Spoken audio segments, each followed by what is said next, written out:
pengorbanan tak terlihat.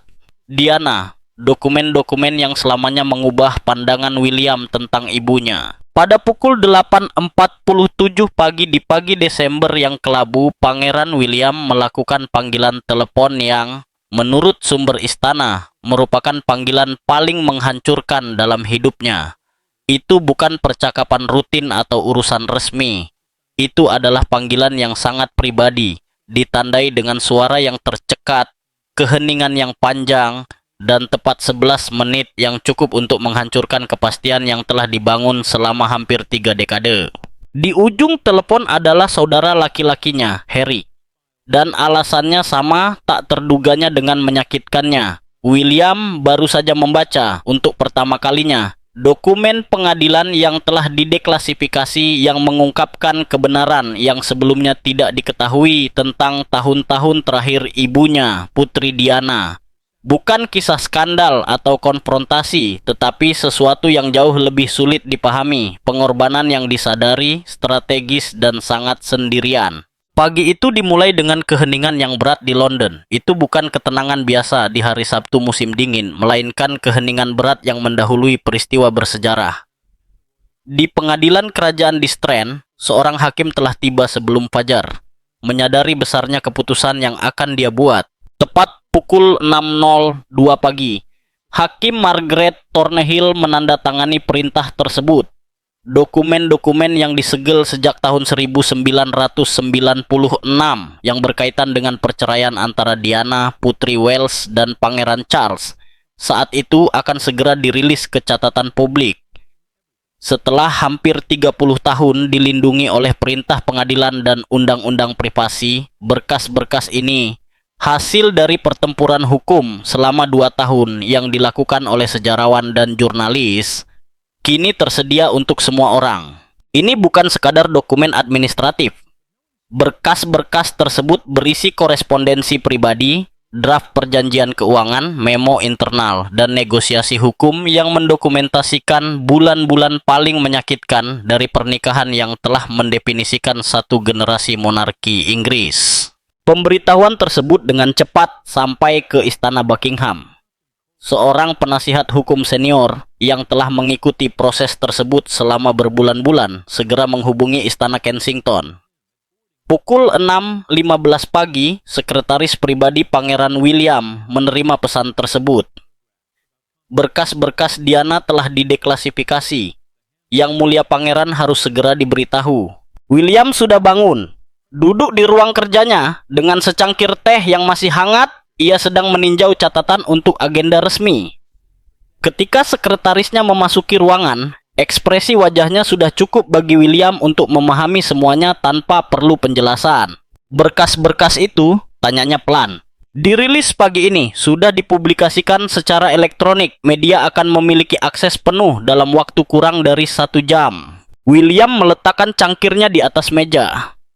Tangannya tetap tenang, meskipun adrenalin mengalir deras di tubuhnya. Ia tahu momen ini bisa datang. Pengacara istana telah memperingatkannya tentang hal itu selama 2 tahun terakhir. Tetapi antisipasi intelektual tidak mempersiapkan Anda untuk dampak emosionalnya. Kirimkan semuanya, perintahnya. Saya perlu melihat isi lengkapnya sebelum orang lain menyusun ceritanya.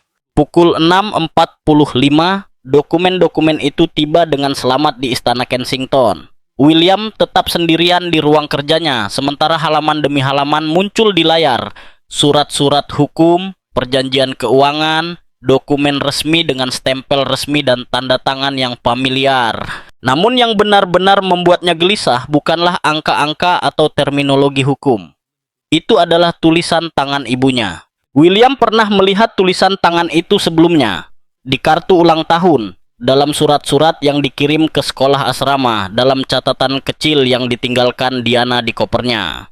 Tetapi melihatnya sekarang di pinggiran dokumen hukum, di samping klausul kerahasiaan dan negosiasi bernilai jutaan dolar, seperti menemukan kehadirannya di tempat yang seharusnya tidak pernah ada.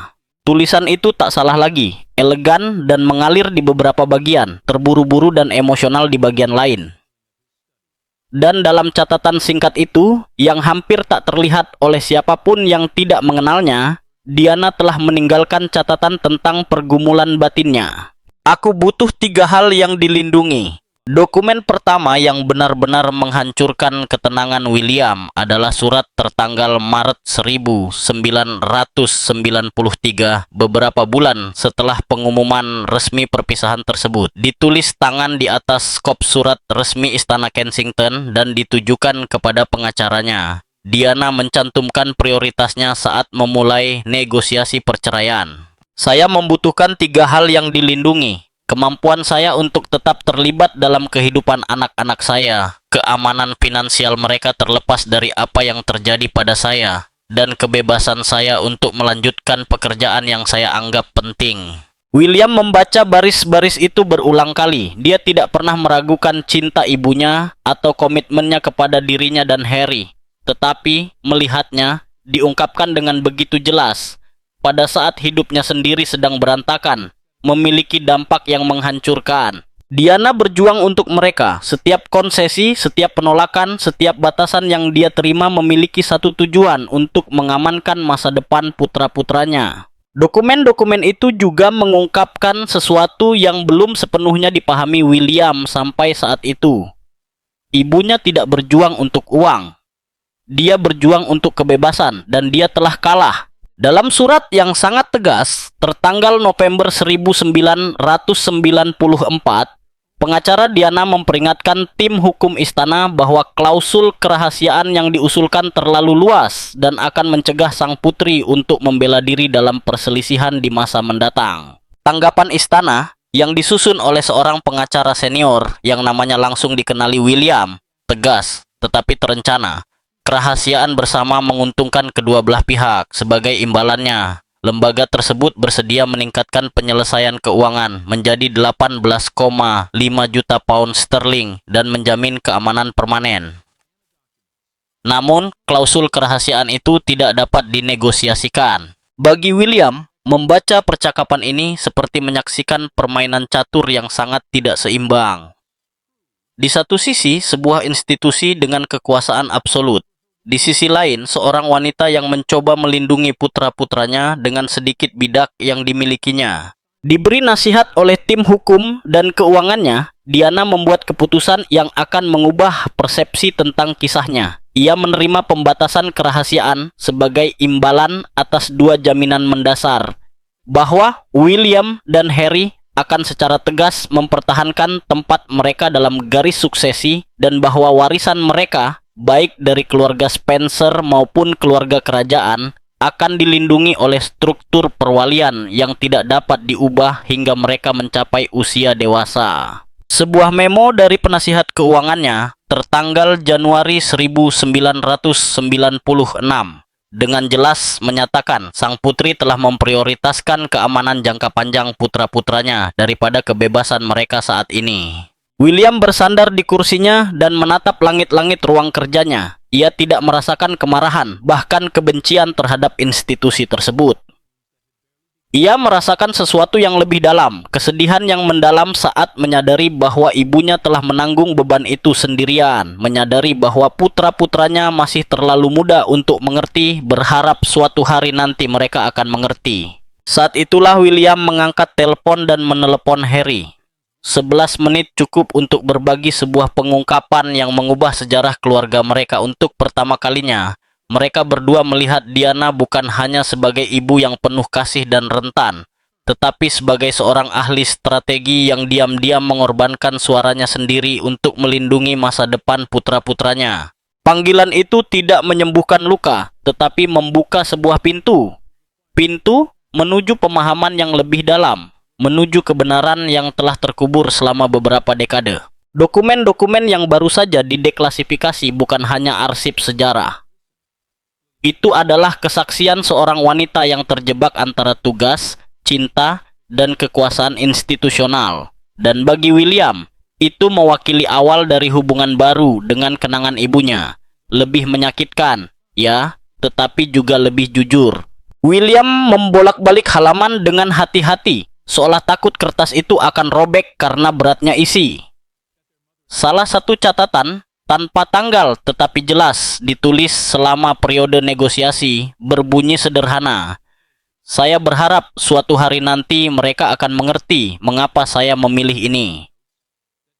Di pinggir draft perjanjian keuangan, kalimat lain menonjol karena urgensi emosionalnya. Ini bukan tentang uang, ini tidak pernah tentang uang. Ini tentang memastikan mereka memiliki pilihan yang tidak saya miliki. Kata-kata itu menghantam William dengan kekuatan yang tak terduga. Ia merasakan air mata menggenang di matanya. Ia telah menghabiskan seluruh hidup dewasanya membela institusi tersebut, mencoba memodernisasinya dari dalam, yakin bahwa institusi itu dapat dilestarikan dan, pada saat yang sama, berkembang. Dan sekarang ia mengerti bahwa ibunya telah menyerahkan sebagian otonominya sendiri, suaranya sendiri, untuk mengamankan tempatnya, miliknya dan Harry, dalam sistem itu sendiri. Dokumen terakhir dalam folder itu adalah yang paling sulit dipegang. Penerimaan resmi persyaratan perceraian tertanggal Juli 1996 memuat tanda tangan Diana dengan tinta biru, namun di bagian akhir ditambahkan dengan tulisan tangannya sendiri. Setelah menandatangani, terdapat catatan singkat hampir seperti bisikan terakhir. Saya telah melakukan apa yang saya bisa. Selebihnya terserah mereka. Mohon pastikan berkas-berkas ini tetap tersegel. Jika suatu saat dibuka, saya ingin anak-anak saya melihat bahwa saya telah berusaha. Penglihatan William menjadi kabur sepenuhnya. Ia meletakkan dokumen itu di atas meja dan menutupi wajahnya dengan kedua tangan. Bahunya bergetar karena air mata yang telah ditahannya selama bertahun-tahun. Di luar, di balik jendela kantornya, pagi bulan Desember tetap kelabu dan dingin. Salah satu hari yang sepertinya tak pernah benar-benar cerah. Ketukan lembut di pintu memecah keheningan. Catherine masuk diam-diam, membawa secangkir teh yang baru diseduh. Ia meletakkannya di atas meja tanpa berkata apa-apa, tetapi melihat ekspresi William, ia mengerti semuanya. William mengangguk, tak mampu berbicara. Catherine menarik kursi dan duduk di sampingnya, cukup dekat hingga bahu mereka bersentuhan, memberinya pegangan fisik yang sangat dibutuhkannya. Apapun isi berkas-berkas itu, bisiknya, ibumu mencintaimu, itu tak pernah diragukan. William akhirnya menemukan suaranya, patah dan serak. Ia mengorbankan begitu banyak untuk melindungi kita. Dan aku tidak tahu apa-apa tentang itu. Catherine menggenggam tangannya. Sekarang kau tahu. Dan pengetahuan itu, betapapun menyakitkannya, berarti sesuatu. William mengangguk perlahan. Namun pengetahuan itu juga membawa beban yang mengerikan. Dalam waktu kurang dari 2 jam, seluruh dunia akan mulai membentuk interpretasi mereka sendiri tentang dokumen-dokumen itu. Jurnalis akan membedahnya baris demi baris, sejarawan akan memperdebatkan maknanya, dan, yang terpenting, Harry akan membacanya. Harry, yang tinggal di California dan masih sangat terasing dari keluarga kerajaan, pasti akan menafsirkan teks-teks itu melalui prisma luka-lukanya sendiri. Dia akan melihat klausul kerahasiaan sebagai bukti penindasan. Dia akan menafsirkan penyelesaian finansial sebagai uang untuk membeli kebungkaman. Dan dia akan menggunakan dokumen-dokumen itu untuk memvalidasi setiap tuduhan yang telah dia lontarkan terhadap institusi tersebut selama 5 tahun terakhir. Kecuali jika seseorang menghentikannya. Kecuali jika seseorang menjelaskan konteks lengkapnya sebelum narasi tersebut mengeras menjadi versi yang mengkhianati apa yang sebenarnya telah dilakukan Diana. Pada pukul 7.30 pagi, liputan media telah dimulai. BBC menghentikan program paginya dengan berita terkini. Sky News menyiarkan liputan terus-menerus dengan para ahli hukum dan sejarawan kerajaan yang dengan tergesa-gesa dikumpulkan untuk memberikan komentar. Di media sosial, judul-judul berita pertama berlipat ganda, masing-masing lebih sensasional dari sebelumnya. Dokumen Diana yang disegel akhirnya dirilis. Apa yang tidak ingin diketahui istana? Harga dari kebungkaman Diana terungkap. Kebenaran tersembunyi tentang negosiasi terakhir sang putri. William menonton sebuah segmen di tabletnya, rahangnya mengatup saat seorang komentator berbicara dengan kemarahan yang hampir tak terselubung. Dokumen-dokumen ini membuktikan apa yang telah kita curigai selama beberapa dekade. Diana terjebak dalam sistem yang lebih menghargai reputasinya daripada kesejahteraannya. Klausul kerahasiaan, pengaturan keuangan, semuanya dirancang untuk membungkamnya. Dan sekarang, hampir 30 tahun kemudian, kita akhirnya melihat bukti kekejaman institusional. Catherine, yang berdiri di sampingnya, mengerutkan kening. Kau salah membaca. Mereka melihat apa yang ingin mereka lihat, bukan apa yang sebenarnya ditulisnya. Dan Harry akan melihat hal yang sama, jawab William dengan serius. Kecuali seseorang menjelaskannya kepadanya terlebih dahulu, sebelum para penasihatnya memanipulasinya. Sebelum dia membuat pernyataan publik yang tidak dapat ditarik kembali. Inilah posisi sulit yang kini dihadapi William. Institusi tersebut tidak akan mengeluarkan pernyataan. Raja Charles pun tidak bisa, baik secara emosional maupun politis. Tanggapan resmi apapun akan tampak defensif, mementingkan diri sendiri, dan hanya akan memperkeruh keadaan. Tetapi William, sebagai putra Diana, sebagai seseorang yang telah melewati perceraian dan akibatnya, memiliki otoritas yang unik. Jika ada yang bisa menjelaskan kompleksitas keputusan Diana, itu adalah dia. Tetapi kepada siapa? Pernyataan resmi akan dianalisis secara mendalam.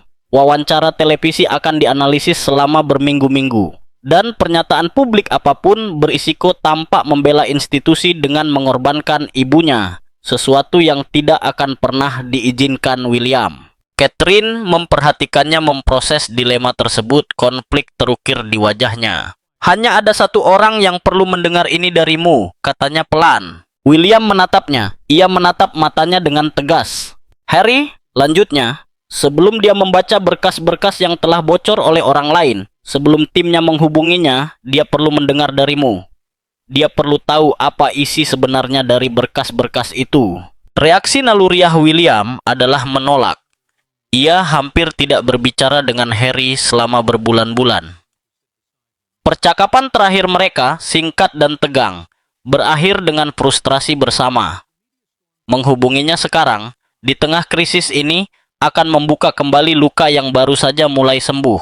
Tetapi Catherine benar. Jika Harry menggunakan dokumen-dokumen itu sebagai senjata tanpa memahami konteksnya secara penuh, kerusakannya akan tidak dapat dipulihkan.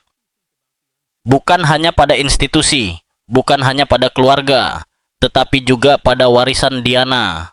Karena berkas-berkas itu, jika dibaca dengan saksama, tidak menunjukkan seorang wanita yang kalah. Berkas-berkas itu menunjukkan seorang wanita yang membuat keputusan-keputusan sulit dengan kekuasaan yang terbatas, melindungi anak-anaknya dengan satu-satunya cara yang bisa ia lakukan. Berjuang dalam keterbatasan ya, tetapi tetap berjuang. Kata-kata Putri Anne bergema di benak William, sesuatu yang pernah dikatakannya kepadanya bertahun-tahun sebelumnya selama krisis keluarga lainnya. Institusi itu bertahan karena ibumu memahami kewajiban. Ia memahami pengorbanan, dan ia memilih untuk melindungi apa yang paling penting. William belum sepenuhnya memahami kata-kata itu sampai saat itu. Diana tidak dihancurkan oleh institusi tersebut. Ia telah bernegosiasi dengannya, menerima persyaratannya bila perlu, dan mendapatkan perlindungan bagi putra-putranya yang telah bertahan selama hampir 3 dekade. Pengorbanannya bersifat strategis, bukan lahir dari ketidakberdayaan. Namun, menjelaskan hal itu kepada Harry yang telah bertahun-tahun membangun narasi tentang kekejaman institusional yang telah menjauhkan diri dari segala sesuatu yang Diana coba pertahankan, akan membutuhkan lebih dari sekadar fakta. Itu akan membutuhkan kerentanan, kesabaran, dan kemauan untuk menemui saudaranya di tempat ia berada secara emosional, bukan di tempat yang William inginkan. Ia menatap Catherine, wanita yang telah memilih untuk menikahi sistem yang sama, yang telah membatasi Diana, dan yang lebih memahami daripada siapapun harga dari komitmen itu. Bagaimana jika dia tidak mau mendengarkan saya? Tanyanya pelan. Bagaimana jika dia terlalu marah untuk mendengar apa yang saya coba katakan? Jawaban Catherine sederhana, tetapi penuh dengan keyakinan mutlak. Kalau begitu setidaknya kau sudah mencoba. Dan itu penting, karena ibumu sudah mencoba. Ia berjuang untukmu dalam keterbatasan yang dimilikinya. Setidaknya kau bisa menghormati itu dengan mencoba menghubunginya. William berdiri dan berjalan ke jendela. Di luar, pagi bulan Desember itu sedikit cerah, meskipun langit masih dipenuhi awan tebal. Di suatu tempat di seberang lautan, saudaranya terbangun dengan berita yang sama, dikelilingi oleh orang-orang yang siap mengatakan kepadanya persis apa yang ingin didengarnya. Bahwa dia selalu benar, bahwa institusi itu tidak dapat direformasi, bahwa ibunya hanyalah korban. Kecuali William menghubunginya terlebih dahulu. Dia menoleh ke Catherine, tekad baru yang menyakitkan namun teguh terukir di wajahnya. Dia tahu bahwa panggilan ini tidak akan menjembatani jarak bertahun-tahun. Tetapi dia juga tahu bahwa jika tidak melakukannya akan mengkhianati pesan terakhir yang ditinggalkan ibunya yang ditulis dengan tinta biru. Aku ingin anak-anakku melihat bahwa aku telah berusaha. Pukul 8.35 pagi, kantor Pangeran William sunyi. Keheningan yang berat, syarat dengan sejarah dan masalah yang belum terselesaikan. Di hadapannya, di atas meja, tergeletak sebuah tablet elektronik yang berisi lebih dari sekadar dokumen hukum.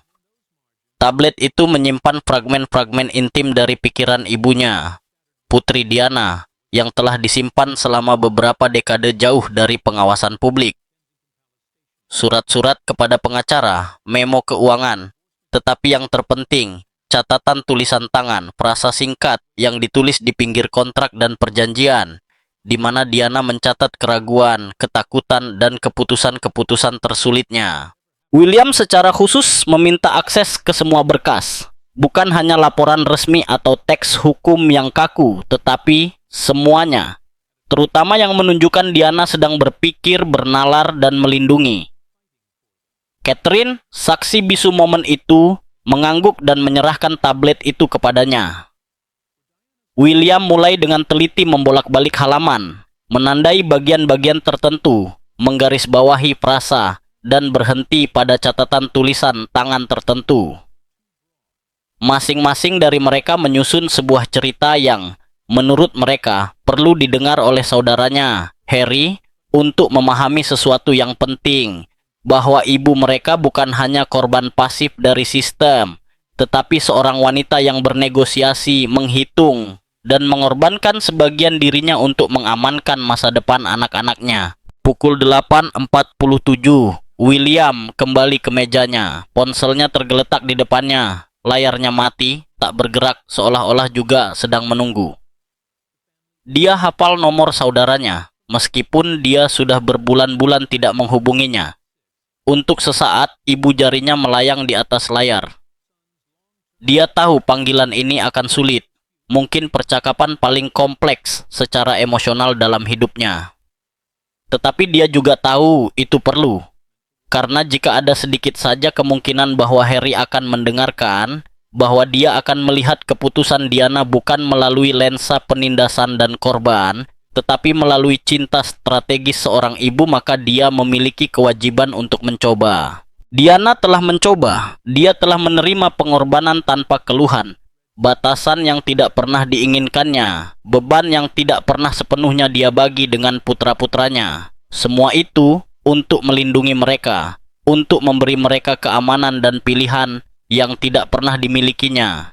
Setidaknya William bisa menghormati upaya itu dengan mengatakan yang sebenarnya, dengan menghubungi saudaranya di tengah keretakan yang telah terjadi di antara mereka selama bertahun-tahun. Telepon berdering sekali, 2 kali, 3 kali. William merasakan jantungnya berdebar kencang, terus-menerus, hampir memekakkan telinga. Sebagian dirinya berharap Harry tidak menjawab, bahwa ia bisa meninggalkan pesan suara dan memenuhi kewajibannya tanpa harus menghadapi rasa sakit itu secara langsung. Tetapi bagian lain, bagian yang masih ingat ketika mereka bersaudara sebelum menjadi pangeran, sangat berharap ia akan menjawab. Pada dering keempat, panggilan terhubung. Ada jeda cukup lama bagi William untuk bertanya-tanya apakah Harry menjawab secara tidak sengaja. Kemudian ia mendengar suaranya, hati-hati, terkendali, tidak bermusuhan, tetapi juga tidak ramah. Suara seseorang yang telah belajar melindungi dirinya sendiri, yang telah terlalu sering terluka untuk mudah lengah. "Harry," kata William, dengan hati-hati mengendalikan nadanya, meskipun ada gejolak emosi di dalam dirinya. Aku perlu bicara denganmu tentang berkas-berkas itu.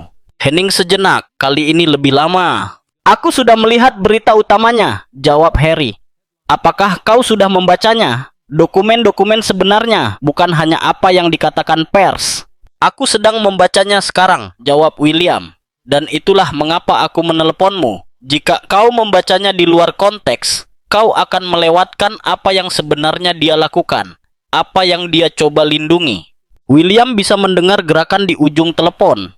Gemerisik kain, mungkin Harry bangun atau berjalan. Suara pagi di California yang sangat kontras dengan musim dingin London yang kelabu yang terlihat dari jendela kantor. Dan apa sebenarnya yang dia lakukan? Tanya Harry. Suaranya kini terdengar kesal.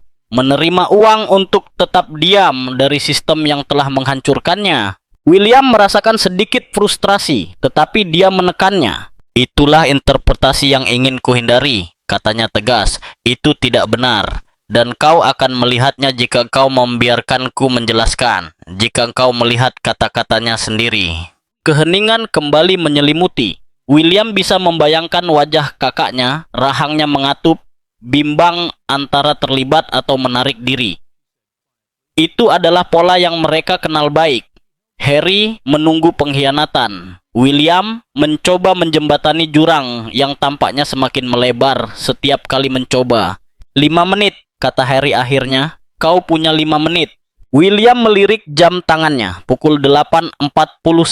Ia belum menyadarinya, tetapi percakapan ini akan berlangsung 11 menit. 11 menit yang tidak akan menyelesaikan segalanya, tetapi akan mengubah sesuatu yang mendasar di antara mereka. Berkas-berkas itu menunjukkan ibu sedang bernegosiasi. William memulai memilih setiap kata dengan sangat hati-hati. Bukan menyerah, bukan dibungkam, tetapi menegosiasikan hal-hal spesifik yang ingin dia lindungi. Tentu, Harry menyela.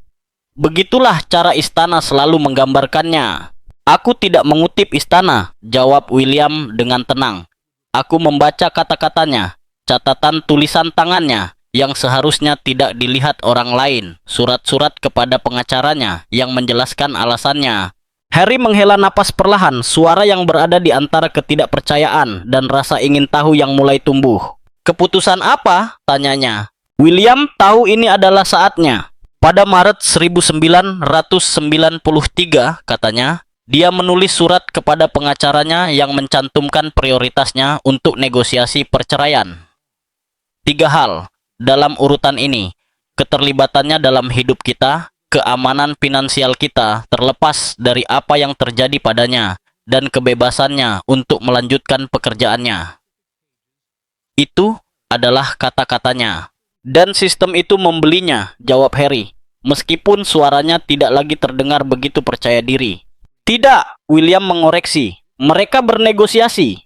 Dia menerima pembatasan untuk dirinya sendiri sebagai imbalan atas jaminan untuk kita. Tentang posisi kita, warisan kita, masa depan kita. Dia menukar kebebasannya dengan keamanan kita. Keheningan yang menyusul terasa berbeda, lebih berat. William menunggu, menyadari bahwa ini membutuhkan waktu untuk mereda. Ada memo dari penasihat keuangannya dari Januari 1996. Lanjutnya, isinya persis seperti yang tertulis. Sang putri telah memprioritaskan keamanan jangka panjang anak-anaknya daripada kebebasannya saat ini.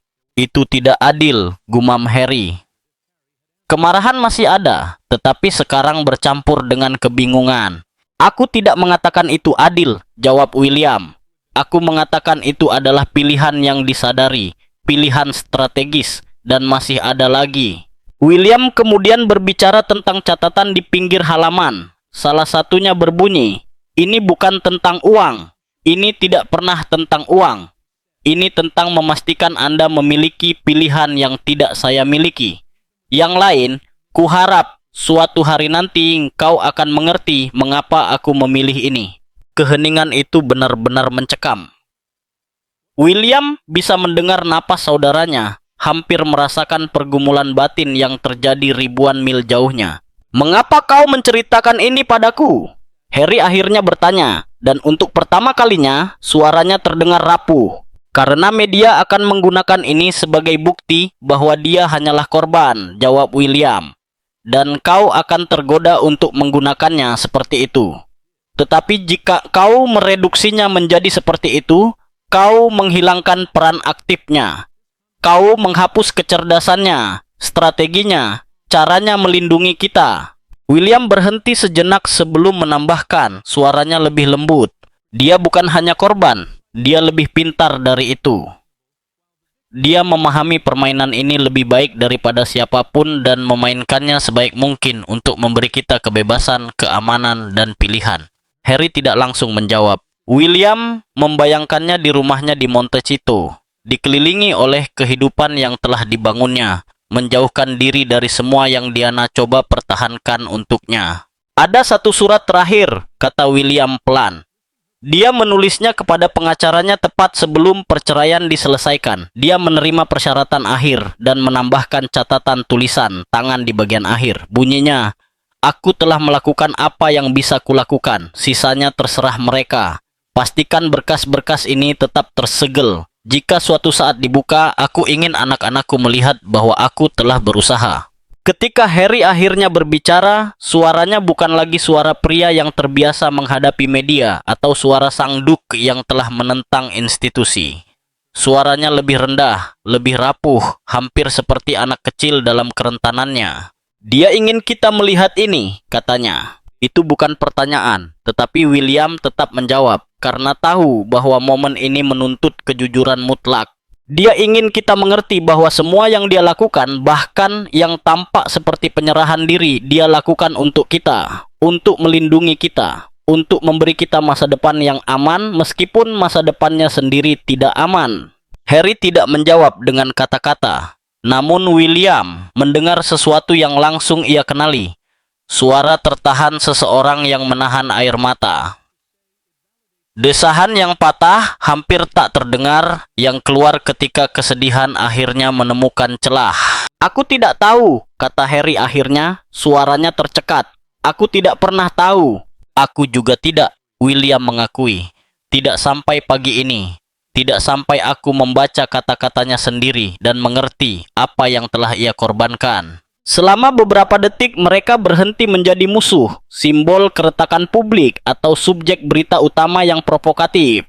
Mereka hanyalah dua pria berusia 40-an, masih mencoba memahami ibu yang telah mereka kehilangan terlalu cepat. Dua putra yang terluka oleh masa kecil yang tidak pernah mereka pilih. Dua orang dewasa yang untuk pertama kalinya melihat dengan jelas bahwa cinta Diana lebih strategis, lebih menyakitkan, dan lebih penuh pengorbanan daripada yang pernah mereka pahami. Panggilan itu datang setelah pembukaan sebagian arsip yang sebelumnya disegel. Dokumen hukum, draft perjanjian, surat-surat pribadi, dan yang terpenting, catatan tulisan tangan Diana yang ditulis di sela-sela negosiasi yang menentukan hidupnya setelah perceraian. Ini bukanlah teks yang ditujukan untuk sejarah atau pers. Ini adalah fragmen pemikiran, keraguan, ketakutan, dan keputusan yang dibuat di bawah tekanan yang hampir tak tertahankan. Dalam salah satu catatan tanpa tanggal ini, Diana menulis, "Saya berharap suatu hari nanti mereka akan mengerti mengapa saya memilih ini." Dalam catatan lain, di sela-sela perjanjian keuangan, sebuah frasa yang digarisbawahi tebal berbunyi, "Ini bukan tentang uang. Ini tidak pernah tentang uang. Ini tentang memastikan mereka memiliki pilihan yang tidak saya miliki." Kata-kata ini yang sekarang dipublikasikan sepenuhnya mengubah narasi dominan. Selama bertahun-tahun, beberapa anggota masyarakat menafsirkan konsesi Diana sebagai kelemahan, pengunduran diri, atau kekalahan di hadapan kerajaan. Dokumen-dokumen tersebut mengungkapkan sesuatu yang sangat berbeda. Keputusan yang diperhitungkan dibuat dengan kesadaran penuh akan biaya pribadi, yang bertujuan semata-mata untuk mengamankan masa depan anak-anaknya. Diana tidak melawan setiap pertempuran yang terlihat karena dia sedang berjuang dalam pertempuran lain yang jauh lebih tenang. Dia menerima batasan, pembatasan kebebasannya, klausul yang mengatur kehidupan pribadinya, dengan satu tujuan utama, untuk menjamin stabilitas, perlindungan, dan ruang pilihan bagi William dan Harry. Dia tahu bahwa konfrontasi langsung apapun dapat berbalik merugikan mereka dan dia memilih untuk menanggung harganya sendiri. Penemuan ini sangat memukul Harry yang narasi pribadinya ditandai oleh rasa ditinggalkan, kesalahpahaman, dan pengkhianatan institusional. Memahami bahwa banyak keputusan yang menyakitinya secara tidak langsung pada kenyataannya adalah perisai yang dirancang untuk melindunginya, membuka jurang emosional yang dalam. "William," kata Harry agak lebih tegas, meskipun masih rentan. "Aku tidak bisa begitu saja melupakan semua yang telah terjadi di antara kita, antara aku dan keluarga. Alasan aku pergi masih ada." "Aku tidak memintamu untuk itu," jawab William lembut. "Aku hanya memintamu untuk membaca berkas-berkas ini dengan saksama, untuk melihat apa yang sebenarnya dia lakukan. Dan kita menghormatinya tanpa menggunakan keputusannya sebagai senjata, tanpa memutarbalikkan maknanya hingga kehilangan arti sebenarnya." Terjadi jeda lagi. Kemudian Harry mengatakan sesuatu yang tidak diharapkan William. "Kirimkan surat-surat itu kepadaku." Surat-surat itu, catatan tulisan tangan itu, aku ingin membacanya sendiri, bukan interpretasi media, kata-kata aslinya. Pada saat itu, William merasakan sesuatu mengendur di dadanya, ketegangan yang sudah bertahun-tahun tidak ia rasakan. Ia berjanji akan mengirimkannya dengan aman dalam waktu kurang dari 1 jam. "Dan William," tambah Harry, nadanya hampir penuh harapan, "terima kasih telah menelepon, karena telah menjelaskan ini kepadaku sebelum aku bereaksi."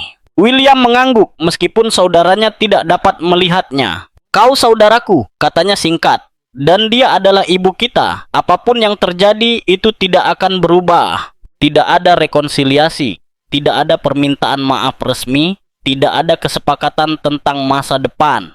Namun, selama 11 menit, mereka berhenti menjadi simbol perang media dan, sekali lagi, menjadi putra-putra yang dipersatukan oleh kebutuhan untuk memahami seorang ibu yang luar biasa dan terluka." Ketika panggilan berakhir pukul 8.58 pagi, William tetap diam, menatap ponselnya. Di luar, pagi bulan Desember tampak sedikit lebih cerah meskipun langit tetap mendung.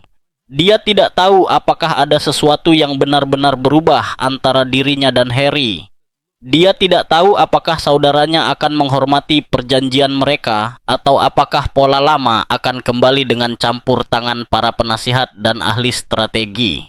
Tetapi dia telah melakukan sesuatu yang mendasar. Dia telah menyampaikan kebenaran dengan suara otentik ibunya. Catherine kembali duduk di sampingnya, dan William berpikir bahwa ini, tepatnya ini, adalah apa yang diinginkan Diana. Bukan rekonsiliasi yang sempurna, tetapi upaya.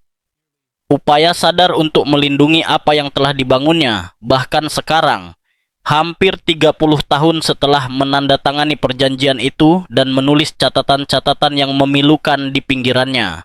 Sementara badai media berkecamuk di luar dengan para jurnalis berdebat dan para analis menafsirkan kembali warisannya, satu kebenaran muncul dengan sangat jelas dan menyakitkan.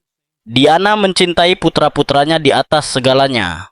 Setiap batasan yang dia terima, setiap sedikit kebebasan yang dia lepaskan, adalah bagian dari perhitungan yang dingin dan keibuan yang bertujuan untuk memberi mereka keamanan dan pilihan yang telah ditolak darinya. Arsip-arsip tersebut tidak mengungkapkan seorang putri yang kalah, tetapi seorang ibu yang memilih untuk kalah agar putra-putranya dapat menang.